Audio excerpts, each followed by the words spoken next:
Salam, bugünkü mövzumuz ibtidai icma quruluşudur. İbtidai icma quruluşu mövzusuna keçməzdən əvvəl gəlin yada salaq. Tarix elminin neçə inkişaf mərhələsinin olduğuna baxaq. Tarix elmi ümumilikdə 4 inkişaf mərhələsinə bölünür. Bunlardan birincisi və bugünkü mövzumuz ibtidai icma quruluşudur. İkincisi quldarlıq, üçüncüsü feodalizm, dördüncüsü isə kapitalizm quruluşudur. İbtidai icma quruluşu isə öz növbəsində 3 hissəyə bölünür. Bunlar daş dövrü, tunç dövrü və dəmir dövrüdür. Daş, tunç, dəmir dövrü həmin dövrdə hazırlanan əmək alətlərinin materialı ilə əlaqəli bu adları daşıyırlar. Daş dövrü öz növbəsində qədim daş, orta daş, yeni daş və mis daş dövrlərinə bölünür. Qədim daş paleolit, orta daş mezolit, yeni daş neolit, mis daş dövrü isə eneolit dövrü adlandırılır. Paleolit Yunan sözü olub, paleos qədim, litos daş, yəni qədim daş mənasını verir. Azərbaycan ərazisində ilk insan dəstələri 2 milyon il bundan əvvəl meydana gəlmişdi. Əlverişli təbii coğrafi şəraitə malik olan Azərbaycan ərazisində qədim daş dövrünün ilk insan məskənləri ekranda gördüklərinizdir. Qarabağda Azıq və Tağlar mağaraları, Kəlbəcərdə Zar mağarası, Lerikdə Buzeyir mağarası, Qazaxda Daş salahlı və damcılı mağaraları, Naxçıvanda Qazma, Mingəçevirdə isə Qaraca düşərgəsi buna bariz nümunədir. Paleolit dövrü ilk insan tipinin, yəni bacarıqlı insanın yaranmasından eradan əvvəl 12-ci minilliyə qədər olan dövrü əhatə edir. İbtidai insanlar ilk əmək alətlərini ağacdan və çay daşlarından hazırlayırdılar. Onlar bu alətlərlə ovladıqları heyvanları kəsib doğrayırdılar. Zaman keçdikcə insan şuuru inkişaf edir və buna görə də əmək alətləri də daha yaxşıları ilə əvəz olunur, təkmilləşdirilirdi. Ovçuluqla əlaqədar olaraq çaxmaq daşı, bazalt və obsidiandan əmək alətləri hazırlanırdı. Daşların hissələrində dişli, ucu oymalı, qaşov tipli alətlər düzəldilmişdi. Bu kəsici alətlərlə insanlar maral, ayı, dağ keçisi kimi heyvanları ovlayırdılar. Paleolit dövründə insanlar əsasən yığıcılıq və ovçuluqla məşğul olurdular. Bu da mənimsəmə təsərrüfatı adlanırdı. Həmin dövrdə yeni alət olan çapacaq hazırlandı. İnsanlar sürü halında kollektivdə yaşayırdılar. Bu sürü kollektivə ulu icma deyilirdi. Paleolit dövrü Azərbaycan ərazisində əsasən Azıq mağarası və oradan tapılan tapıntılar əsasında öyrənilmişdi. Xocavənd rayonunun Quruçay vadisində yerləşən Azıq mağarası bu dövrün öyrənilməsi üçün əvəzedilməz rola malikdir. Məmmədəli Hüseynovun 20 ilə yaxın apardığı tədqiqatlar göstərmişdi ki, Azıq mağarasında və Quruçay vadisində həyat 2 milyon il bundan əvvəl başlamışdı. Azıq mağarasından 1968-ci ildə 350-400 min il bundan əvvəl yaşamış insanın çənə sümüyünün qalığı tapılmışdı. Tədqiqatçılar bu insanı Azıxantrop və ya Azıq adamı adlandırırdılar. Bundan əlavə, Azıq mağarasından 700 min il bundan əvvələ aid ocaq izləri də aşkarlanmışdı. Tikinti qalıqları, ağırlığı 4-5 kiloqram olan kobud əmək alətləri, bunların hamısı Azıq mağarasından tapılan qədim tapıntılar hesab olunurlar. Azıq adamları ətraf mühiti dərk etdikcə ibtidai dini təsəvvürləri yaranmış və sadə incəsənətlə məşğul olmuşdular.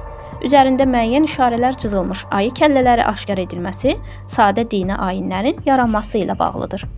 Paleolit dövründə bacarıqlı insanla yanaşı Neandertal insan və Homo sapiens, yəni ağıllı insan kimi yeni insan növləri meydana gəlmişdi. Neandertal insanlar açıq ərazilərdə nəhəng heyvanların sümüklərindən və iri qaya daşlarından yaşamaq üçün özlərinə tikililər hazırlayırdılar. Urmiya gölü yaxınlığında yerləşən Tamtama mağarasından Neandertal adamın qalığı, bud sümüyü aşkar edilmişdi. Bu tapıntı 40-50 min il əvvələ aiddir. Paleolit dövrünün son mərhələsində ilk mərhələsindən fərqli olaraq daha çox yeniliklər baş verdi. Belə ki, bu dövrdə ağıllı insan kimi yeni insan tipi meydana gəldi. Ulu icmanı qəbilə icması əvəz etdi və ana xaqanlığı çağı meydana gəldi. Ulu icma dağıldı. Ulu icma qəbilə icması və ya nəsli icma adlanan yeni insan kollektivi ilə əvəz olundu. Ağıllı insanın meydana gəlməsi ilə insanların təfəkkürü daha da dərinləşdi. Daş dövrünün növbəti mərhələsi mezolit dövrü və ya digər adıyla desək, orta daş dövrü adlanır. Orta daş dövrü eradan əvvəl 12-ci, 8-ci minillikləri əhatə edirdi. Mezolit dövrünün ən mühüm kəşfi ox və kamanın ixtirası idi. Bu dövrdə heyvanların əhilləşdirilməsinə başlandı, ibtidai əkinçilik və maldarlığın əsası qoyuldu. Mənimsəmə təsərrüfatından istehsal təsərrüfatına keçidin əsası qoyuldu. Mikrolit əmək alətləri meydana gəldi. Paleolit dövründə meydana gələn axirət dünyasına inam mezolit dövründə daha da artdı. Mezolit dövrünü biz Qobustan və Qazaxdakı damcılı mağaraları əsasında öyrənirik. İnsanlar ilk dəfə mezolit dövründə ağacın içini oyaraq qayıq düzəltməyə başladılar. Azərbaycanda qədim qayaüstü təsvirlər ilk dəfə Qobustanda 1939-cu ildə arxeoloq İshaq Cəfərzadə tərəfindən qeydə alınmışdı. Qobustan açıq səma altında muzeydir. Qobustan abidəsi Mədəniyyət Nazirliyi nəzdində 1966-cı ildə Qobustan tarixi bədii qoruğu elan edilmişdi. 2007-ci ildə isə Qobustan abidəsi UNESCO-nun abidələri siyahısına əlavə edilmişdir. Daş dövrünün növbəti mərhələsi yeni daş, yəni neolit dövrü adlanır. Neolit dövrü eradan əvvəl 8-ci, 6-cı minillikləri əhatə edirdi. Əkinçilik və maldarlıq əsas təsərrüfat sahəsinə çevrilmiş, istehsal təsərrüfatı meydana gəlmişdi. Əhali oturaq həyata keçmiş və neolit inqilabı hadisəsi baş vermişdi. Dövrün əsas yaşayış məskənləri Naxçıvan, Gəncə-Qazax, Qobustan, Tovuz, Ağcabədi ərazilərində aşkar olunmuşdu. Neolit dövründə müxtəlif peşələr yarandı. Bunlara həmçinin dulusçuluq və toxuculuğu da aid etmək olar. Bu dövrdə dulusçular gildən saxsı qablar istehsal edirdilər. Toxucular yundan və bitki lifindən məmulatlar hazırlayırdılar. İnsanlar daş alətləri deşməyi və cilalamağı öyrənmişdilər. Daş dövrünün növbəti mərhələsi Misdaş dövrü, daş dövründən Tunc dövrünə keçid mərhələsi də adlandırılır. Eneolit dövrü eradan əvvəl 6-cı, 4-cü minillikləri əhatə edirdi. İnsanlar ilk dəfə metalla tanış olmuş, ovçuluq və balıqçılıq ikinci dərəcəli məşğuliyyət sahəsinə çevrilmişdi. Bütün ev heyvanlarının əhilləşdirilməsi məhz bu dövrdə başa çatdı. Evlər dairəvi formada, çay kənarında, çiy kərpicdən və möhrədən hazırlanırdı. Ölülər yaşayış məskənlərində, binaların arasında dəfn edilir, onların üzərinə qırmızı rəngdə oxra səpilirdi. Eneolit dövründə insanlar müxtəlif ovsun, totem mərasimləri təşkil edirdilər. Bu onların dini görüşlərinin bir qədər də dəyişməsindən xəbər verirdi.